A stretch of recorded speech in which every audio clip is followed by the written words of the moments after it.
25 ना 50 डाल दी काहे मुआ तनी जला हम फुल पैसा ना ले लेते कहाँ गड़िया खोल ले जा हमारे गड़िया हवा खोल देला ड्राइवर है हमारे पास जले पूरा पैसा ना मिले तो हवा खोल देला गड़िया के गड़िए ना खुले ले काहे नहीं स्टार्टे ना होले काहे दूनी बोले ना हम तो अबे ना करे 75 आइल बा तो 25 आवरी चाहिए देवता मार साहब हम कह दिले बनी कि देखी मार साहब बीच में बानी तो वहाँ के घर से ना दे एगो तो वहाँ के चलते 30,000 रुपया हम कह देती ना तो 1,30,000 के नीचे खेसारी हिलत कहाँ बढ़े जे लेकिन वहाँ के चलते 30,000 रुपया कम कर दिले बनी 30,000 के माने नु बा हमने के आम आदमी सब गरीब परिवार के लड़का हैं सब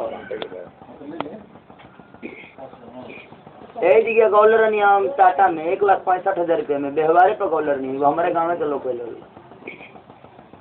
टाटा में प्रोग्राम गोल्डर नहीं 1,65,000 रुपये में तो हमारा चाचा के शारदा हुई तो शारदा पर तो 5,000 आए तो अलग से दे दे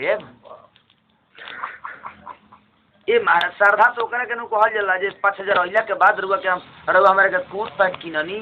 सफारी सूट किननी ओकरा बाद बढ़िया एगो 2,000 के चादर किननी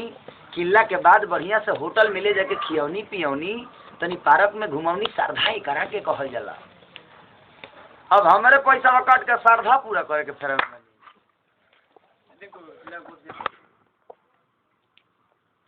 ना तो वो पूछ लिए एक बार फोन करके दी नंबर कॉलू के हाँ तो एक बार पूछ लीजिए वो फुल पैसा ले लेके बाकी लगा के आवे ले गाँव के बगले से बनी हमारा दिल में बनी तो हमारे दिल में रोज एक बार नाव ना ली तो हम सुत नहीं खी सकते